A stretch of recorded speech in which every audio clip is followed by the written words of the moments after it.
अगर आपने कोई पाप नहीं किया है तो क्या आप उसकी बच्चे की माँ बन के मानती तब ये पाप लगता? अगर एक भाई बहन की आड़ में आपने ये सारी जो चीजें करी हुई हैं। हेलो एवरीवन, कैसे हैं आप सभी? आई होप आप सब बिल्कुल अच्छे होंगे। Welcome back to my channel. एक बार फिर से आप सभी का स्वागत करती हूं आपके अपने यूट्यूब चैनल में, और मैं हूं आपकी अपनी मेघा। तो चलिए बिना कुछ देरी करे आज का टॉपिक हम स्टार्ट करते हैं, जो कि है कल जो वीडियो हम सभी ने देखा, मीशू रोशन का वीडियो आया हुआ था, तो उसी के ऊपर हम बात करेंगे। और जो भी उसने बातें यहाँ पर क्लियर करी हुई हैं और जो भी सारी जो पिछली कंट्रोवर्सी में ये सारी चीजें चल रही हैं उसी के बारे में। तो चलिए बिना कुछ देरी करे, बिना कुछ आपका टाइम वेस्ट करे स्टार्ट करते हैं। तो जैसे कि हम सभी ने कल का वीडियो मीशू शुभम रोशन का देखा, उसने काफी सारी चीजें यहाँ पर एक्सपोज करी, सभी के नए चेहरे सबके सामने आए और कुछ चीजें उसने अपनी क्लियर करी, कुछ नीतू मेहना की और कुछ मनीषा की। तो सबसे पहले तो यहाँ पर जो सारी चीजें हो रही हैं मनीषा का, अब यहाँ पर सभी लोग एक तरफ से होते ना हवा के चलते बह गया है रुख, जैसे कि क्योंकि एक टाइम पर मनीषा के साथ सारे लोग, सारे क्रिएटर, सारी ऑडियंस, हम सभी उसका सपोर्ट कर रहे थे, एटलीस्ट अभी भी कर रहे हैं। लेकिन कहीं ना कहीं ये जो सारी चीजें सचिन की जो आ रही हैं भैया सामने, लप्पू भैया की जो चीजें अपना सबको एक्सपोज करने के चक्कर में जो लगे हुए थे, तो वो कहीं ना कहीं अपनी बीवी को और खुद को ही एक्सपोज कर चुके हैं, जहां तक मुझे लगता है।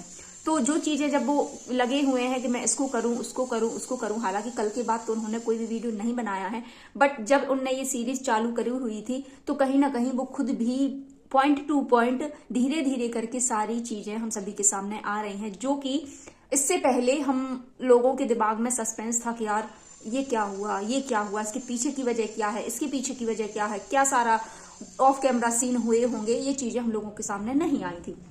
तो चलिए मैं बात कर लेती हूँ। तो सबसे पहले मैं बात करती हूँ कि मनीषा कहीं ना कहीं अब इन बीच में इन सारी चीजों में फंस चुकी है, क्योंकि अब वो ना घर की रही है और ना ही घाट की। ये आप सभी जानते हैं कि लोगों को कंफ्यूजन है कि अब वो बोले, सपोर्ट करें या ना करें। तो उसी होता है ना, बीच मझधार में फंसकर वो अब रह गई हैं कि ना ही अब उनके दोस्त साथ दे रहे हैं और ना ही उनके हस्बैंड, जो कि हम सभी को पता है कि उनका रुख कहीं और ही चला जा रहा है। तो हम लोग उनके बारे में तो कोई बात ही नहीं करेंगे आज के वीडियो में। तो चलिए, जैसे कि कल का वीडियो मैंने देखा मीशू शुभम रोशन का, तो आप सभी को ध्यान है कि कुछ टाइम पहले, आज से 2-3 महीने, तो शायद 1-2 महीना तो कंट्रोवर्सी होने के लिए जा रहा है, जब कुछ टाइम पहले इनकी एंगेजमेंट के पहले की बात है शायद, तब एक वीडियो हम सभी के सामने अचानक से आता है। और वो वीडियो, एक चीज और मैं यहाँ पर क्लियर कर दूं, आप सभी जानते हैं एक वीडियो जो हम सभी के सामने आता है, वो वीडियो में जगत दीदी मनीषा के लिए खूब डांट फटकार रही हैं। अब ये चीजें तो हम लोगों के सामने आ गई, बट ये कंफर्म नहीं था कि ऐसा क्या हुआ, ऐसा क्या नहीं हुआ जो मनीषा को इतना भयंकर वाला वो सुना रही है। हालांकि गलती तो उन्होंने भी करी थी और करी है, लेकिन एक्सेप्ट जो होता है ना, जानबूझकर उसका सुना रही हैं या सुनवाई जा रही हैं, किसके द्वारा, उस पर मैं बात करूंगी। तो जब वो वीडियो आया तो हम सभी के सामने यार ऐसा होता है ना, अंधेरा सा छा गया कि क्या ऐसा हुआ था, क्या क्या सारी चीजें हुई थी। तो वो भी हमारे बीच में एक सस्पेंस की तरह छोड़कर वो चले गए थे उस टाइम पर जगत भैया। और आपको अगर ध्यान हो तो जगत दीदी ने खुद अपने मुंह से ये चीज बताई हुई थी कि वो मोबाइल जो, मतलब जब वो शूट हो रहा है तो वो मेरे मोबाइल में थी, लेकिन वीडियो वायरल हुई कैसे, आखिर किसने कराई? सोचने वाली बात तो यही थी कि जब जगत दीदी के मोबाइल में वो रिकॉर्डिंग थी, जब वो मनीषा को डांट फटकार लगा रही थी, तो उस टाइम पर और कौन था उनके परिवार में, और आखिर किसने, मतलब जिसने भी वीडियो बनाई और उन्हीं के मोबाइल से बनी, तो किसने वायरल करी? लेकिन बाद में हम लोगों को बताया गया कि ये वायरल हो रही है, पता नहीं किसने करी। तो उस पर भी मैं अभी एक टॉपिक पे ये सारी चीजें क्लियर करूंगी आपकी। तो बस ये हुआ। उसके बाद कल आया मीशू शुभम रोशन का वीडियो। जो भी सारी चीजें हुई हम सभी को पता है कि मीशू शुभम रोशन ने भी बोला था और समझाया था मनीषा को। जब मनीषा ने अपनी बात रखी थी मीशू शुभम रोशन से, मीशू से उसने बोला था कि दीदी मुझे इन दोनों का साथ में रहना बिल्कुल भी पसंद नहीं है, और ये दोनों साथ में रहते हैं, ये आगे की सीट पर उनको बिठालते हैं, एक साथ खाना खाते हैं, इनसे रात रात भर बात करते हैं, ये सारी चीजें जब उसने बोली तो मीशू शुभम रोशन ने यहाँ पर सारी चीज क्लियर की कि भाई जो चीज मुझ पर बीत चुकी थी, जो अभी आपको 2 दिन पहले के वीडियो में उनके में दिख जाएगा, उन्होंने अपने जो हस्बैंड की 2 साल पुरानी बात थी अफेयर की, वो सारी चीज यहाँ पर उन्हें रख दी थी। उन्होंने बताया था कि मैं अपनी बात खुद रखना पसंद करूंगी, ना कि कोई दूसरा आकर उसको घुमा फिराकर बात बोले। तो उस बंदी का कहना ये था कि मैंने आपको समझाया था, मतलब उसने अपने तरीके से, भाई अगर हम लोग एक दूसरे को समझाते हैं, और अगर मेरे पे ये चीज बीती हुई है तो मैं उसको अच्छे से फील कर पाऊंगी कि जो भी मेरे साथ हुआ वो सामने वाली लड़की के साथ हो रहा है, तो मैं हमेशा सही सलाह ही दूंगी। ऐसा कोई भी नहीं होगा कि जिसके साथ जो बीती है, कि यहाँ जो अभी कर रही है कि ये बद्दुआ दे रही है मनीषा, जैसे ये चीज बिल्कुल भी गलत है कि तुम्हारे साथ भी हो, तुम्हारे साथ भी हो, तुम्हारे साथ भी हो, जो मैं फेस कर रही हूँ। तो ये इनकी एक होती है ना बच्चों वाली चीज है, बिल्कुल भी इसमें कोई मेच्योरिटी नहीं दिखाई दे रही है। सभी हम जानते हैं कि ये तो बात भाई दुश्मन को भी कोई नहीं बोलेगा कि तुम्हारे साथ भी हो, जो मैं फील कर रही हूँ। तो मीशू का कहना यही था कि मैंने उसको अपने तरीके समझाया, मैंने खुद सहन किया है ये चीज। और अगर तुमको ये लग रहा है कि तुम्हारा पति गलत डायरेक्शन में जा रहा है तो मनीषा, तुम्हारे अलावा यहाँ पर कोई नहीं रोक सकता, तुम रोको, अपने लिए स्टैंड लो। तब उसने ये चीज समझाई हुई थी मनीषा के लिए। और आप सभी को ध्यान हो, आज से जो 4-5 महीने सबसे पहले जो कंट्रोवर्सी हुई थी सरिता दीदी से ही हुई थी। सबसे पहले सरिता दीदी ने अपनी बात रखी हुई थी, जब उनको गलत करार यहाँ पर बिल्कुल से करा दिया गया था। सरिता दीदी को कोई सपने में भी कुछ भी वो नहीं हो रहा था। एटलीस्ट मनीषा ने खुद जाकर सरिता दीदी को ये चीज बोली थी, वही सेम चीज जो ये लोग जब घूमने गए थे वहां की बात मीशू को बोली थी। कहाँ गए थे घूमने, शायद मुझे याद नहीं है, आप सभी को पता है, याद तो है, मुझे मुंह पे नहीं आ रहा है। तो जब ये लोग वहां पर रोहतांग वगैरह घूमने गए थे, ऊपर जा रहे थे, तो तब ये सारी चीजें जब उसने मीशू से जो है शेयर करी थी, तो उसके पहले उससे भी करी हुई थी। दूसरी बार सरिता दीदी से भी ये चीज शेयर करी हुई थी कि दीदी मुझे इन दोनों का रहना ठीक नहीं है। तब दीदी को भी लगा कि हाँ भाई, कहीं ना कहीं भाई अगर कोई हम लोगों को कोई चीज बताता है तो हम लोग भी उस पर गौर करते हैं कि हाँ ये हो सकता है कि सही है।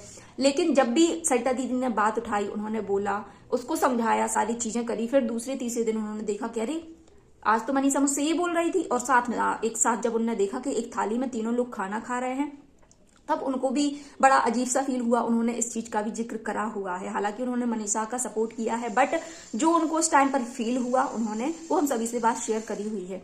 तो उनको भी ये बात उन्होंने शेयर करी थी। जब उनने ये बात सामने रखी मनीषा के जो उसने बताई, तो दीदी ने उनके सामने रखी कि नेहा देख, तेरा उससे ज्यादा बात करना, तेरा मिलना जुलना उसके लिए बुरा लग रहा है और तू सचिन से दूर रह।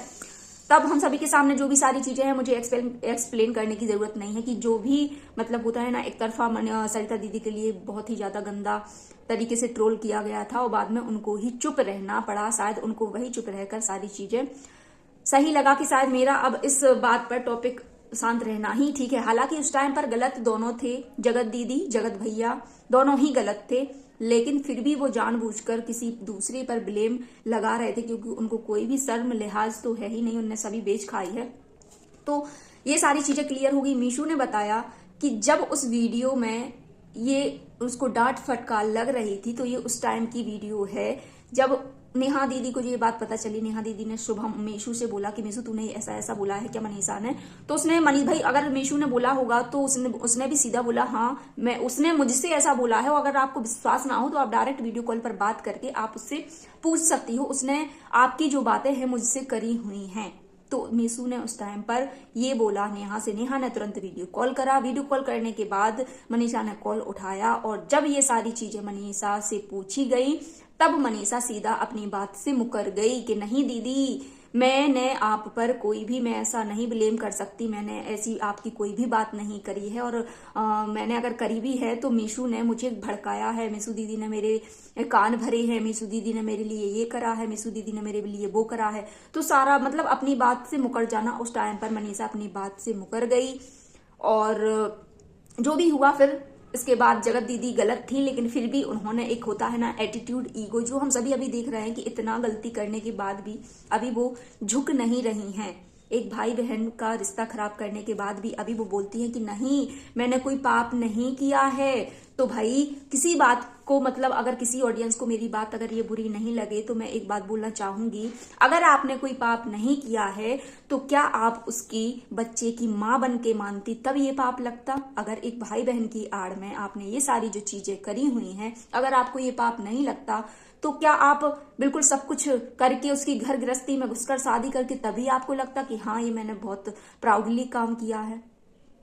आप एक दोस्त के उसमें होते, कोई बात नहीं है, कोई आप पर इतनी सी उंगली नहीं उठाता, लेकिन आपने एक भाई बहन की आड़ में ये सारी जो गेम खेला है उसके लिए सारी ऑडियंस, सारी दुनिया आपके खिलाफ है। लेकिन फिर भी आप यहाँ पर एक्सेप्ट करने को बिल्कुल भी तैयार नहीं है कि हाँ भाई मैंने गलती की है।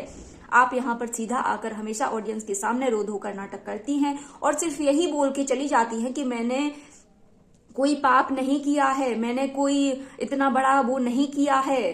तो भाई यहाँ से मैं आपको सख्त सख्त नमन करना चाहूंगी कि आपने शायद हो सकता है इससे बड़ा भी पाप करने से आप रुक गई हूं, इसलिए आप ऐसा बोल रही हूं, करने जा रही हूं लेकिन आप रुक रही हूं। तो शायद आपको ऐसी गलतफहमी आपके दिल और दिमाग में बैठ गई है कि मैंने इस रिलेशनशिप में आकर कोई गलती नहीं करी है। तो चलिए खैर ये साइड में बात रखते हैं। इसके बाद हम बात करते हैं, मीशू ने ये सारी चीजें क्लियर की कि जब मुझ पर ऐसे ब्लेम लगे तो मैं सुट साट हो गई, मैं कहीं की नहीं रही, ना इधर की और ना इधर की। फिर हाँ भाई, कोई भी बंदा होगा अगर उस पर ऐसे उल्टे ब्लेम लगे तो वो ऐसे नीचे से कान पकड़ के खड़ा हो जाएगा कि ना भाई तू अपनी फैमिली में रह, तेरा पति जो कर रहा है तू कर, मुझे तुझसे कोई भी मतलब नहीं है। तब ये उन लोगों की बात हुई थी और जगत दीदी ने बहुत ही ज्यादा खराब कोटा, बहुत ही बेकार गंदा वाला मनीषा को सुनाया था।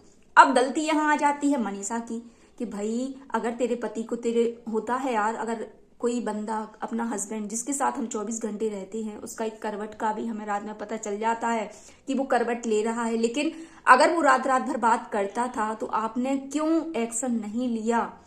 और कैसे आपके सास ससुर आज आपके लिए खड़े हैं, उस टाइम पर क्यों नहीं आज उस टाइम पर अपने बेटे को रोक पाए? और यहाँ पर उनकी मॉम आकर बोलती है, उनकी माँ आकर बोलती है हमारा कंटेंट, कल भी मैंने ये वीडियो बनाया था, बहुत गंदी बात लगी मुझे इस पे कि हमारा कंटेंट, आप इसको कंटेंट बना रही हो। माँ हो तो ऐसी, इतना सपोर्ट तो भाई मैंने आज तक किसी को भी करते हुए नहीं देखा कि एक माँ अपने बेटे को इस प्रकार सपोर्ट करे। तो आपको सच में क्या मनीषा पता नहीं चला? बिल्कुल मेरे दिल में आपके लिए वही फीलिंग्स है, लेकिन फिर भी जो चीजें अब यहाँ पर लोग उंगली उठा रहे हैं उस पर मैं बात कर रही हूँ कि क्या आपको सच बात है आज पीछे हट गए लोग। क्यों? क्योंकि आपको अपना एक्शन लेना था, आपको खुद स्टैंड लेना था। अगर आपकी जगह कोई और महिला होती, कोई और लेडी होती तो किसी दूसरी लेडी को चीर कर फाड़ कर रख देती, चाहे वो उसकी बहन लगती हो, चाहे बुआ लगती हो या कुछ भी लगती हो। जहां तक मुझे पता है अगर औरत गलत नहीं है तो वो गलत बिल्कुल सहन करेगी भी नहीं। और ये तो आपके पति के द्वारा सारी चीजें हो रही थी। आपको जब चीजें समझ में आ रही थी कि इसमें इतना बदलाव आ रहा है सारी चीजें, तो आपने अपने लिए स्टैंड नहीं लिया। जब आपने अपने लिए स्टैंड नहीं लिया तो जो लोग आपको सपोर्ट कर रहे थे उन्होंने भी आप अपने धीरे धीरे कदम पीछे कर लिए, क्योंकि आप खुद ही नहीं चाह रही थी। जब लोगों ने आपके लिए बात उठाई तो आपने उनको ही झूठा करार करवा दिया। और पॉइंट नंबर 3 पर मैं यही बोलूंगी कि अगर वो जो होती है ना वायरल करने वाली चीज, फिर काफी सारी जो यहाँ पर हम सभी के सामने जो जगत भैया हैं अपनी प्रेमिका के लिए बातें बनाई कि वो बिल्कुल दिलो जान से कभी ये रिश्ता नहीं टूटेगा, ये अमर रहेगा चाहे कुछ भी हो, फलाना ढिकाना। और उनको मतलब होता है ना क्लीन चिट देने के लिए जगत दीदी ने खुद ही वो वीडियो वायरल करवाई, क्योंकि ये हम सभी जानते हैं कि उनकी जो भी चीजें होती हैं सारी स्क्रिप्टेड होती हैं। चाहे वो उनके विक्स के आंसू हों, चाहे वो दिल्ली वाली बात हो कि दिल्ली से मतलब मनीषा सचिन आ रहा है जबकि बैठा उसी के घर में ही था, जो भी ये सारी चीजें हुई सारी उनकी स्क्रिप्टेड थी। और हम सभी उनको इतना महान लेडी बना के बैठा के भोला बना के रखे हुए थे। तो जब इससे 3-4 साल पहले मतलब 3-4 महीने पहले जब सचिन ने ही वो उनकी जगत दीदी ने वीडियो वो लाइव करवाई, वायरल करवाई, क्यों?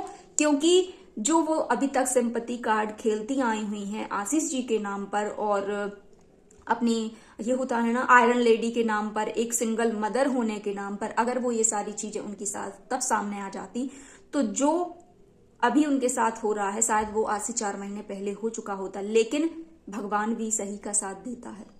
इन सारी चीजों में से अगर भगवान को बचाना था तो सरिता दीदी को, नीतू को और मीशू को, सारे इन क्रिएटर्स का नाम कभी भी सामने नहीं आना था। बेमतलब में किसी की इज्जत नहीं चलनी थी।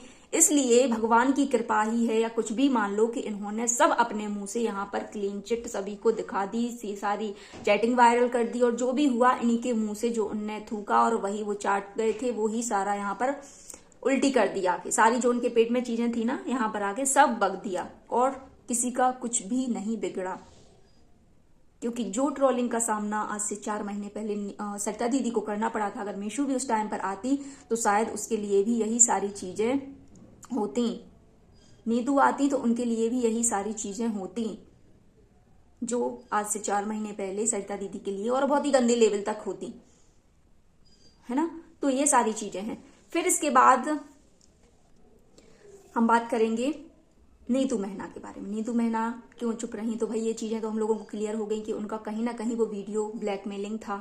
ब्लैकमेलिंग का जो वीडियो था उसकी वजह से वो हमेशा चुप रह जाती थी, क्योंकि इनने जब अपनी गलती करते हुए भी 1000 गालियां हम कह सकते हैं मनीषा को दी, जबकि दोनों को पता था कि हम गलत हैं, लेकिन फिर भी वो सती सावित्री बन के बैठी थी।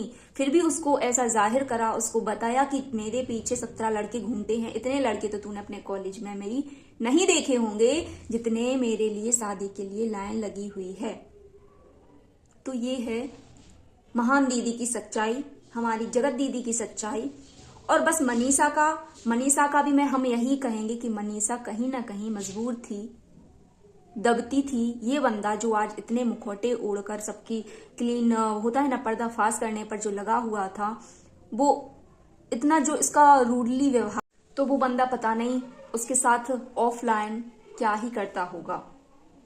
तो मनीषा की कंडीशन कहीं ना कहीं हम बिल्कुल समझते हैं कि जो उसके साथ हो रहा होगा, क्योंकि उसको इतना दबाया गया, इतना डराया गया, इतना धमकाया गया, तो वो दबी है, कहीं ना कहीं चुप हुई है, जिसकी वजह से इन्होंने अपने ये कारनामी जो करतूते हैं उनको अंजाम दिया है। अगर उनकी जगह कोई और लेडी होती तो बिल्कुल भी, और कहीं ना कहीं होता है बैक सपोर्ट। हम सभी जानते हैं कि मनीषा का जो उनके माता पिता हैं या उनका भाई है, पता नहीं किस उससे है, लेकिन अगर मैं अपनी बात रखूं, अगर मेरे साथ ऐसा होता कुछ भी, तो मेरे माँ बाप, मेरे भाई बहन चीर फाड़ कर रख देते, यहाँ पर हड्डी अलग, छितड़े छितड़े उड़ाकर रख देते। लेकिन जब कोई कमजोर इंसान होता है ना, तो उसको अक्सर दबा लेते हैं लोग, और शायद वही मनीषा के साथ हुआ। नीतू दीदी के लिए ब्लैकमेल करा गया कहीं ना कहीं, इसलिए वो हमेशा चुप रही। तो सभी की कंडीशन हम समझ सकते हैं, लेकिन ये जो बंदा है और ये जो जगत दीदी है, कितने कितने लोगों को इन्होंने चीट नहीं करा, ये भी हम इनका मुखौटा बहुत अच्छे से समझ चुके हैं कि ये कितनी बड़ी शातिर दिमाग की औरत है, जो ऑडियंस के सामने इतनी सीधी भोलेपन का नाटक करती थी। साथ ही साथ एक बॉयफ्रेंड होने के बावजूद भी दूसरे से शादी पक्की कर कर उसको भी चीट करने की इन्होंने कोशिश करी। और इनके भाई महान आदमी, उन पर भी मैं बात करूंगी फिलहाल। तो चलिए, आज का वीडियो थोड़ा सा ये लंबा हो गया है, इस टॉपिक पर भी मैं बात करूंगी। उनके जो जगत भैया हैं, जगत भैया के चीनू भैया, तिवारी जी बड़े उससे बोलते हैं जो, उन पर भी मुझे बात करनी है कि आपके कान के नीचे ये चीजें होती रहीं और आपको कानों कान खबर नहीं हुई क्या? इतने भूला? अरे यार, हद हो गई। इतना सीधा भी इंसान, ऑडियंस को बेवकूफ मत समझो। सबको सब समझ में आता है कि आप लोगों के दिमाग में क्या क्या चल रहा है। अब सबके सामने सारी चीजें आ गई हैं। तो चलिए, फिलहाल आज का वीडियो यहीं तक रहने देते हैं। आई होप आपको वीडियो अच्छा लगा होगा, और बस सभी से यही करूंगी गुजारिश की सारी चीजें क्लियर हो गई हैं, सभी के सामने कुछ और रह गए हैं, वो भी आ जाएंगे धीरे धीरे दिन करके। तो अच्छी नोट पर खत्म करिए सारी चीजें, और आज का वीडियो यहीं तक रहने देते हैं। आपसे विदा लेते हैं, फिर मिलेंगे नए वीडियो के साथ, नए टॉपिक के साथ। तब तक आप सभी अपना ध्यान रखिए।